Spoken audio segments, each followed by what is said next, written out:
Hello tout le monde, moi c'est Amandine et vous êtes sur ma première vidéo sur ma chaîne YouTube. Je viens tout juste de créer ma chaîne et mon objectif c'est vous donner plein de conseils, voyages, des tips, de donner envie de voyager, de donner envie aux femmes seules de voyager car je suis une voyageuse solo et c'est mon premier voyage. Je suis actuellement à Bali mais je ne compte pas faire que Bali, je reste à peu près 1 mois et demi à Bali et ensuite je change, j'irai sûrement en Thaïlande et je ferai peut-être un autre pays.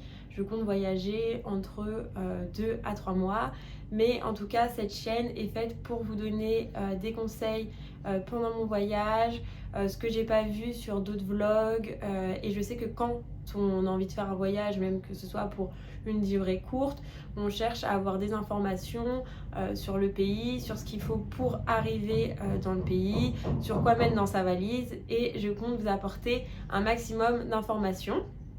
Donc pour commencer cette vidéo, je vais me présenter quelques minutes, vous dire qui je suis, le contexte dans lequel actuel, mon contexte avant de partir, et ensuite je vous donnerai des éléments sur ce qu'il faut pour aller à Bali de manière administrative, ce qu'il faut pour mettre dans votre valise et l'arrivée à Bali à l'aéroport. Ça c'était des choses que je n'avais pas vues et pourtant il y a plein d'étapes et je trouve important pour vous que vous le sachiez. Donc moi, comme je vous ai dit, c'est Amandine, j'ai 23 ans. Juste avant de partir, j'étais en master marketing digital et management en alternance. Donc j'ai fait pratiquement que de l'alternance après mon bac. Je suis désolée, il y a des travaux dans mon hôtel. J'espère que vous allez bien m'entendre. En tout cas, donc oui, je vous disais que j'étais en alternance et juste avant de partir, mon entreprise dans laquelle je me sentais bien, j'étais dans une entreprise de la grande distribution, m'a proposé un CDI. Et j'ai pris mon courage à deux mains car j'ai refusé cette proposition malgré que je connaissais l'équipe, que le poste me plaisait. Mais j'avais toujours dit qu'après mes études, je partirais à l'étranger. Et je me suis dit, c'est soit maintenant, soit jamais, car je vis encore chez ma mère. Je n'ai pas de loyer. Donc je me suis dit, s'il y a un moment où il faut partir, c'est là. Car plus tard, ça pourrait être compliqué si je dois quitter mon travail, mon logement, etc. Et vraiment, je suis admirative des personnes qui, au bout d'un certain temps, se disent qu'ils veulent changer de vie, qu'ils veulent tout quitter pour partir vers autre chose, car je sais que c'est difficile. Déjà, moi, à mon petit niveau, c'était un peu difficile de préparer mon voyage et de me dire que je me lançais à l'aventure juste quelques mois, alors j'imagine même pas quand on change de vie. Donc ça, c'est pour vous donner un peu la situation dans laquelle j'étais avant de partir. Et en plus de ça, je me lançais pour un voyage toute seule. Donc c'est mon tout premier voyage seul. Et c'est aussi pour cette raison que j'ai choisi Bali. Car c'est vrai que quand j'avais comme projet de voyager après mes études, je voyais plutôt un pays anglophone pour me performer en anglais car mon niveau est nul. Mais je m'améliore. J'ai d'ailleurs pris des cours d'anglais avant de venir à Bali et je vous recommande de prendre des cours. Si vous êtes nul en anglais, ça aide vraiment. Mais bref, pourquoi j'ai choisi Bali du coup, pourquoi choisir Bali et pas un pays, Londres ou l'Australie? C'est parce que déjà il y a 2 ans, je devais venir à Bali. Le jour de mon anniversaire, je devais prendre l'avion pour venir ici et je suis née le 17 mars, sauf que le 16 mars 2020, Macron nous a confinés, donc je pouvais clairement abandonner mon voyage. Je me suis assise sur mes billets d'avion, etc. et je m'étais toujours dit que j'irais à Bali. Et cette année, quand je préparais, quand j'avais en tête plus ou moins de partir, je cherchais des destinations et c'est vrai que Bali est revenu en tête. Et c'est une destination qu'on entend de plus en plus parler. Il y a beaucoup d'expats ici, beaucoup de digital nomades, beaucoup de voyageurs et voyageuses seuls. Et j'avais toujours entendu que l'Asie c'était des pays, enfin les pays d'Asie étaient assez safe quand on voyageait seul. Et je peux vous dire que là, au bout de 3 semaines à Bali, c'est le cas. Donc c'est vrai que ça me rassurait. J'avais regardé plusieurs vidéos YouTube où il y avait des voyageuses seules à Bali qui disait que Bali n'était pas du tout dangereux pour une femme et aussi j'avais vu que le cadre de vie à Bali était idéal. C'est vrai que au niveau du pouvoir d'achat, quand on vient de France, on a l'impression que que rien n'est cher, mais bon, l'argent ça part vite, donc ça vous le verrez au cours de mes prochaines vidéos. Mais c'est vrai que j'avais un bon compromis. Le côté sécurité du pays, le côté peu cher du pays et les beaux paysages. Donc c'est ce qui m'a donné envie de venir ici. Donc pour préparer ce voyage, j'ai à peu près préparé sur 1 an. Donc comme j'étais en alternance, je gagnais pas énormément, donc j'ai essayé de mettre de côté chaque mois entre 2 à 500 euros. Je cumulais un travail le week-end, donc j'étais hôtesse. Comme ça me permettait de concilier aussi bien ma vie, mes loisirs en France, mais de pouvoir économiser pour ce projet. Et pour préparer vraiment mon voyage, tout ce qui est administratif, billets d'avion, etc., je me suis laissée 3 semaines après la fin de mon contrat pour faire les au revoir. C'était important pour moi de ne pas partir directement après la fin de mon contrat, mais de bien préparer au mieux ce voyage et de bien me renseigner, avoir toutes les informations nécessaires. Donc je vais vous parler tout d'abord d'une manière administrative, ce qu'il faut pour venir à Bali. Donc pour venir à Bali, je pense que si vous êtes déjà renseigné, vous avez vu qu'il vous faut le vaccin. Donc il vous faut 2 doses ou 3 doses de vaccin. Et moi, il m'est arrivé une petite péripétie, c'est que le jour de mon départ, je me suis rendu compte que sur mon attestation Covid, je n'avais que 1 sur 1 et pas 2 sur 2. En fait, il y a eu une erreur, et il y a toujours une erreur. La sécurité sociale en France n'a pas enregistré ma 2e dose, donc je suis considérée comme ayant une seule dose alors que j'ai bien 2 doses de vaccin. Oui, c'est génial. J'ai 2 doses dans mon corps et pourtant, selon la sécurité sociale, je n'aurai qu'une dose. Et du coup, j'ai dû faire en catastrophe à l'aéroport un test antigénique en me disant que peut-être une dose et un test allaient passer à l'arrivée à Bali. Et c'est vrai que j'ai eu des petites complications quand je suis arrivée pour présenter mes doses, car effectivement, il faut bien 2 ou 3 doses. Mais ça, je vais vous en parler un petit peu plus quand je vais vous parler de l'étape l'arrivée à Bali. Donc il vous faut 2 doses. Concernant le visa se fait à l'arrivée. Et si vous voulez comme moi une extension de visa, ça se fait sur place. Moi quand j'étais arrivée à l'aéroport, j'ai dit que je voulais étendre mon visa pour 2 mois. Et la fille m'avait dit il faut que tu ailles à l'immigration 1 semaine avant. Ce n'est pas vraiment le cas. En fait, vous avez plusieurs rendez-vous avec l'immigration. Mais moi, je ne suis pas du tout passée par là. Pour étendre mon visa, je suis passée par un organisme qui s'appelle Kuta Vision, donc directement à Bali. Et ils vous prennent votre passeport, ils vous font les démarches et vous avez besoin d'aller juste une seule fois à l'immigration pour faire vos empreintes et vos photos. D'ailleurs, aujourd'hui, je vais aller récupérer mon passeport dans cet organisme car ça y est, mon extension de visa a été validée et j'ai payé pour cette extension 80 €. Donc si comme moi, vous comptez rester 2 mois, vous pouvez tout à fait étendre votre visa et ça se fait sur place. J'ai vu que ça se faisait, j'avais vu sur internet qu'il y avait des possibilités. Je sais pas trop, je me suis pas vraiment renseignée, mais j'avais vu sur des vidéos que tout le monde le faisait ici à Bali. Donc moi, c'est ce que je vous conseille et ça m'a pris 1 semaine, donc ça a été rapide. J'ai pris la formule express. Il y avait plusieurs formules dans l'organisme où j'ai été. Mais je sais que si vous ne passez pas par un organisme et vous le faites de vous-même, ça vous coûte moins cher, mais c'est beaucoup plus long et ça vous demande beaucoup plus de temps et ça vous demande beaucoup plus de revenir à Denpasar, sachant que à Bali, souvent vous bougez et ça peut être une contrainte. Donc ça, c'est pour la partie visa. Ensuite, ce qui concerne d'autres parties administratives, moi, ce que je vous conseille, c'est de prendre une assurance voyage. Surtout si vous voyagez comme moi sur quelques mois, car c'est vrai que les coûts médicaux peuvent coûter cher. Si vous avez un accident, les frais peuvent monter et c'est tout pour votre poche, car ici il n'y a pas de sécurité sociale. Donc moi j'ai pris une assurance voyage que j'ai trouvée sur le site Tour du Mondiste. J'ai pris l'assurance ACS, il y en a plein, donc ils vous mettent les notes des meilleures assurances voyage et j'ai payé 220 € pour 3 mois et je suis couverte en cas d'accident, de problèmes médicaux. En fait, j'avance les frais et 2 à 3 jours après, je suis remboursée. Donc ça, c'est ce que je vous conseille pour même vous rassurer au cas où si vous avez un accident là-bas. Et moi, je sais que le fait d'avoir pris ça, ça a aussi rassuré ma mère. Ensuite, ce que je vous conseille de faire avant de partir, c'est de faire votre demande de permis international sur le site ANTS. Donc c'est gratuit, car j'avais vu une vidéo à Bali qui disait que si vous n'avez pas votre permis international et que la police vous arrête sur un scooter ou en train de conduire, vous pouvez avoir une amende, je crois, autour de 130-135 euros. Alors, ça fait toujours chier d'être en vacances et de devoir payer une amende pour un service qui est gratuit en France. Juste, c'est hyper long. Moi, j'ai fait ma demande en juillet. Elle a été refusée une première fois car ils ont estimé que ma photo n'était pas assez claire. Donc là où j'avais fait ma photo au photomaton, elle était ressortie un peu sombre et ça leur allait pas. Donc, ils m'avaient répondu sous 1 mois pour me dire que ma demande avait été rejetée.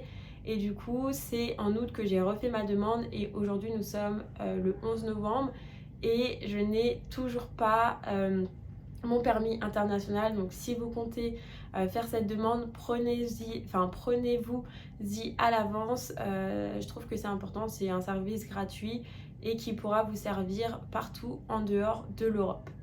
Ensuite, ce que je vous conseille, si vous avez une voiture comme moi en France et que vous partez que quelques mois et que vous ne comptez pas la vendre et que personne ne l'utilise chez vous, ce que j'ai fait, c'est que j'ai changé mes conditions avec mon assurance. J'ai réduit les risques. J'ai mis des risques uniquement que je peux avoir sur mon parking et du coup, ça me coûte beaucoup moins cher. Donc ça, c'est de quoi un peu économiser votre budget, car même si vous êtes ici, vous allez payer des factures téléphoniques, etc. en France. Donc moi, ce que je vous conseille, c'est que si votre voiture ne roule pas, appelez votre assurance pour essayer de voir ce que vous pouvez faire avec elle et réduire vos coûts. Donc ça, c'est les principales démarches administratives avant de partir à Bali. Vous n'avez pas besoin de faire des vaccins hépatite B, C, etc. Donc c'est ce que vous avez besoin pour venir et vous avez besoin de votre billet d'avion. Et moi j'avais vu que justement pour avoir un visa et pour étendre votre visa, il vous faut soit un billet retour, soit un billet de continuation, c'est-à-dire un billet qui vous permet d'aller dans un autre pays mais qui justifie qu'à un moment donné vous allez quitter Bali. Et en fait, moi, quand je suis arrivée à l'aéroport, on m'a pas demandé mon billet de continuation, sachant que j'avais pris qu'un billet aller. On m'a pas demandé de billet de retour, mais apparemment, il faut en avoir un. Donc, je vous conseille quand même d'avoir soit un billet de continuation, soit un billet retour, même si moi, on me l'a pas demandé. J'ai pas envie de vous dire de bêtises et que vous arrivez là-bas et que vous restez coincé. Sachant que j'ai vu que c'est possible d'acheter des billets de continuation. Moi personnellement, je ne peux pas faire ces choses-là car je suis une flippette et j'aurais trop peur d'avoir des problèmes. Mais si je peux vous donner un conseil, c'est de peut-être plus vous renseigner sur cette info. Moi en tout cas, on ne me l'a pas demandé, mais j'ai pas envie de vous dire des bêtises. Donc pour finir sur cette partie administrative, si vous avez vos 2 doses ou 3 doses de vaccin, que vous avez votre billet d'avion, que vous avez réglé tout ce qui est assurance, etc., vous pouvez commencer à préparer vos bagages. Donc pour la partie bagages, ce que j'ai emmené, donc moi je suis un peu la voyageuse princesse, je ne suis pas du tout la backpackeuse qui trimballe son sac à dos un peu partout. J'ai besoin d'avoir mon confort, d'avoir mes valises, donc j'ai 2 grosses valises. C'est un peu plus contraignant pour se balader, mais c'est aussi comme ça que je voyais mon voyage. Et moi, mon indispensable pour voyager, il se trouve juste ici. C'est la bombe anti-insectes, car je suis une flippette et je crois que c'est ce qui me faisait le plus peur pour partir seule à l'étranger. C'était de me dire, s'il y a un insecte dans ma chambre, comment je vais faire? Donc j'ai acheté une bombe avant de partir et d'ailleurs ma bombe est finie, donc j'en ai racheté une ici. Mais malheureusement, les bombes d'ici, elles sont beaucoup moins performantes que les nôtres. Elles sentent l'orchidée, on a l'impression que c'est du désodorisant pour les toilettes. Donc moi, je vous conseille de ramener votre propre bombe, la Red, que vous allez acheter ici. Et ça passe en soude. Ça, c'est vraiment, si vous êtes comme moi, vous avez peur des insectes. Ensuite, concernant les habits, ne vous chargez pas. Il fait hyper chaud ici. La température tous les jours, il fait 30 degrés. Donc prenez uniquement des habits d'été. En plus, à Bali, il y a des habits magnifiques, donc vous allez pouvoir même vous acheter des vêtements, vous allez trouver de quoi vous vêtir. Enfin, vraiment, j'adore le style des boutiques ici. Ensuite, moi je me suis stockée en protection hygiénique car j'avais vu sur un blog que c'était compliqué d'en trouver à Bali. C'est totalement faux, vous avez des supérettes partout où vous trouvez du savon, des protections hygiéniques, etc. Après c'est vrai qu'il n'y a pas les marques Always, Nana comme on a ici, donc si vous voulez conserver vos marques, et ramenez vos propres produits. Mais c'est vrai que vous allez trouver tout ce qui est hygiène ici, donc ne vous stockez pas non plus pour ça. Moi j'ai fait un stock de gel douche, etc. alors qu'on retrouve tout ici. Vraiment j'ai cru que j'allais sur une île déserte, je ne sais pas où j'ai cru que je partais, mais c'est un conseil aussi que je veux vous donner par rapport à ça. Ce que je vous conseille qui est important, acheter un kawaii car moi après c'est parce que je suis partie en saison des pluies, donc c'est vrai que dans la journée vous pouvez avoir du soleil et puis d'un coup de la pluie, et mon kawaii que j'ai acheté à Decathlon 10 € Quechua me sert de fou. Je le plie, il rentre dans mon sac, je le sors, je le mets, je le replie, enfin hyper pratique. Et aussi achetez-vous un sac à dos si vous comptez faire des randonnées, ça peut toujours servir. En tout cas, moi ça me sert. Et aussi, ce que j'ai acheté, c'est un petit fer à repasser, car c'est vrai qu'à l'hôtel, il n'y a pas de fer à repasser. Donc si vous aimez avoir vos habits repassés ou quoi que ce soit, je vous conseille d'acheter un mini fer. Ça prend pas beaucoup de place et ça pourra vous servir. Donc voilà principalement ce que j'aimerais vous dire concernant vos valises. Amenez des habits d'été, prenez une bombe à insectes si vous êtes comme moi. Pas besoin de vous charger en produits d'hygiène. D'ailleurs ici vous avez même Sephora, j'ai même retrouvé mon mascara, démaquillant, etc. Donc je vous dis, vous n'êtes pas du tout dépaysé par rapport à la France. Sinon j'ai pas d'autres conseils à vous donner à part prendre une paire de baskets, une paire de sandales, une paire de claquettes. C'est ce qui vous servira le plus ici. Si vous êtes comme moi une voyageuse princesse, vous pouvez très bien avoir des valises et bouger à chaque endroit. C'est vrai qu'ici ils sont très adorables et à chaque fois ils vous portent vos valises, donc c'est vrai que j'ai même pas besoin de porter mes valises. Et je trouve que même un sac à dos ça peut faire mal au dos et au cervical, mais bon, chacun gère son voyage comme il le souhaite et comme il le désire.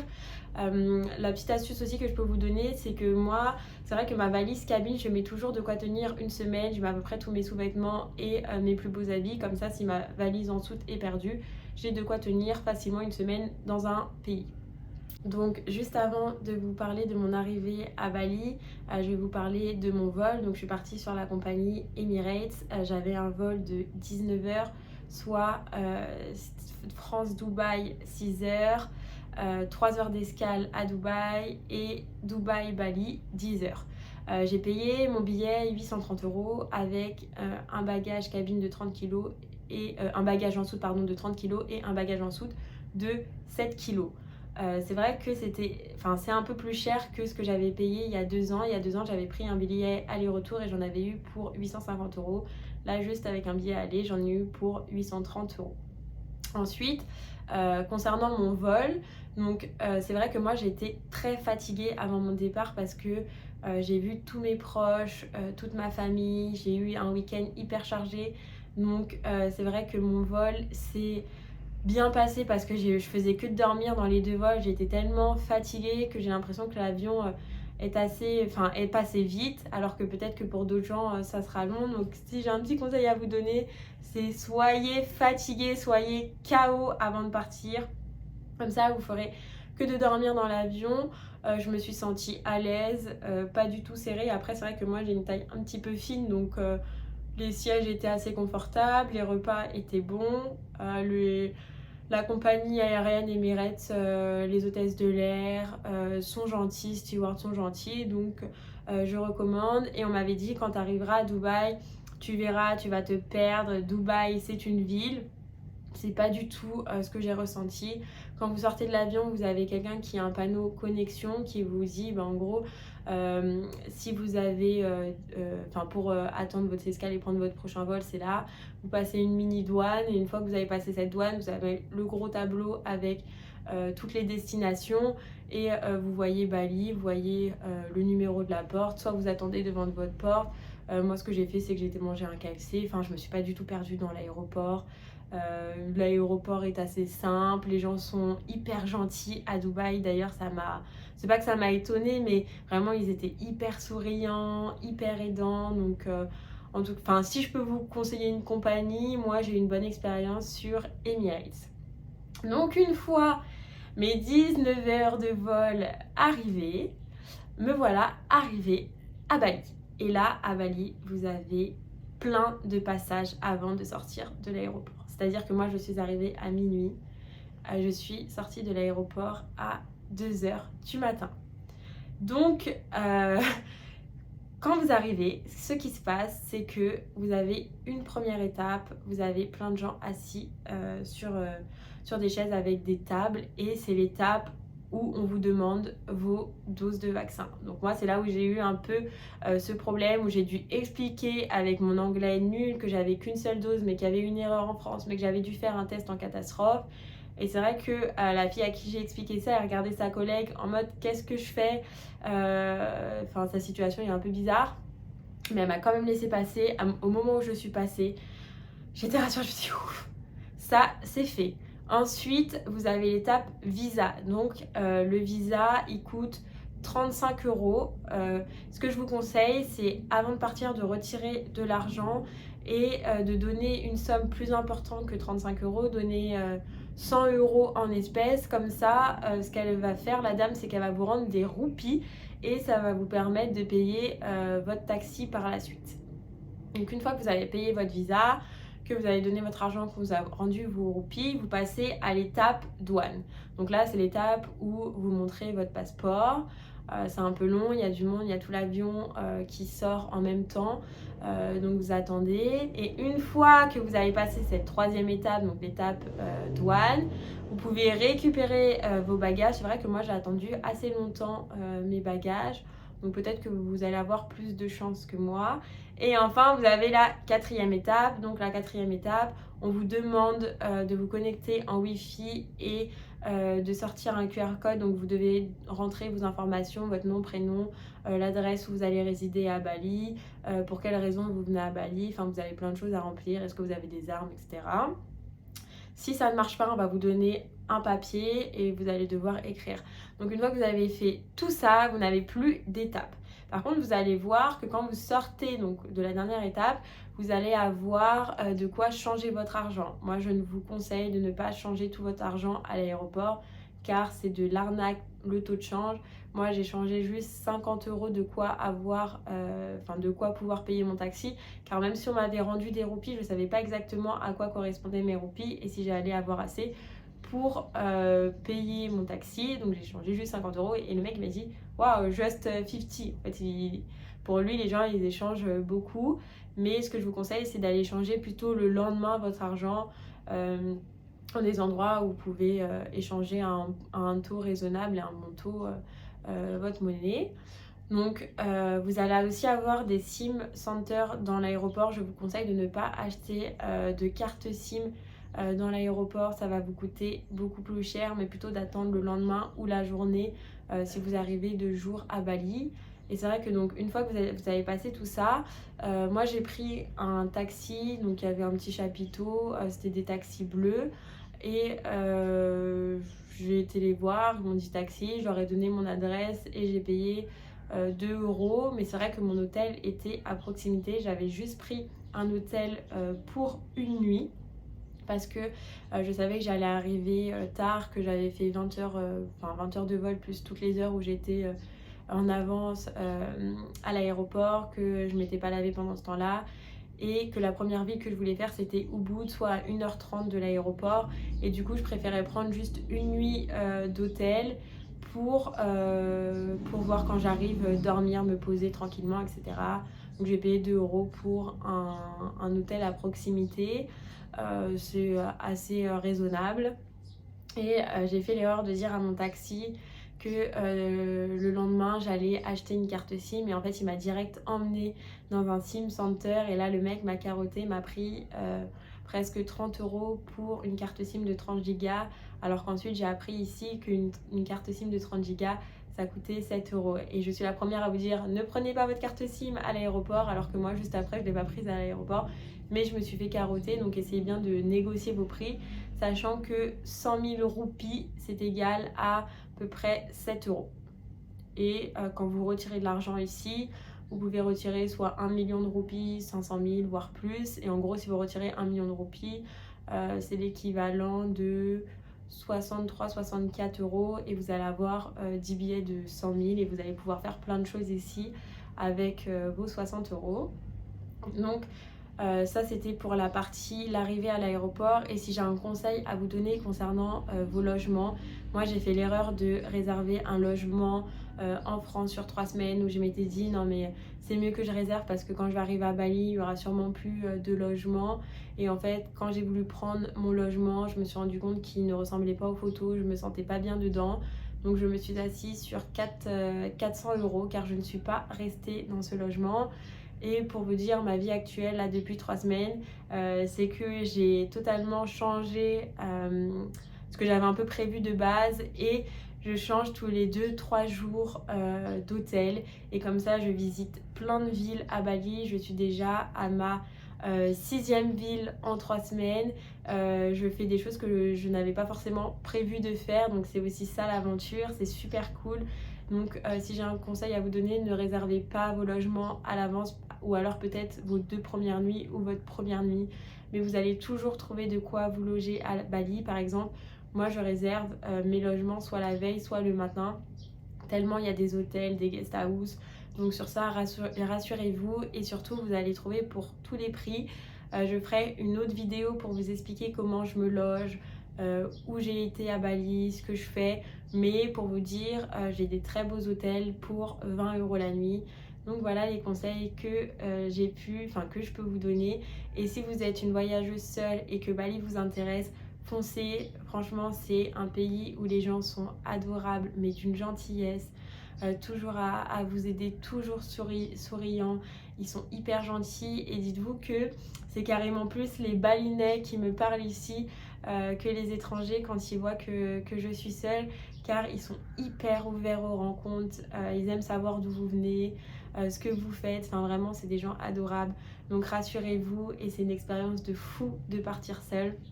Moi, je vous fais juste ce petit bilan 3 semaines après. L'aventure est encore longue pour moi, mais je peux vous dire que j'ai déjà beaucoup appris sur moi et que déjà ça me rend fière de moi, de voir comment je me débrouille et comment je m'en sors bien ici. Et c'est vrai que j'entends beaucoup mes proches me dire oh mais t'as trop de chance. Non, c'est pas de la chance, c'est un choix, tout le monde peut le faire. Donc tout ça pour vous dire que si vous avez envie de vous lancer, lancez-vous. Et j'espère qu'en tout cas pour cette première vidéo, je vous ai donné un maximum de conseils. Et je suis désolée pour les bruits des travaux. Mais en tout cas, j'aimerais vraiment vous aider pour votre voyage et vous donner un maximum d'informations. Merci de m'avoir écouté.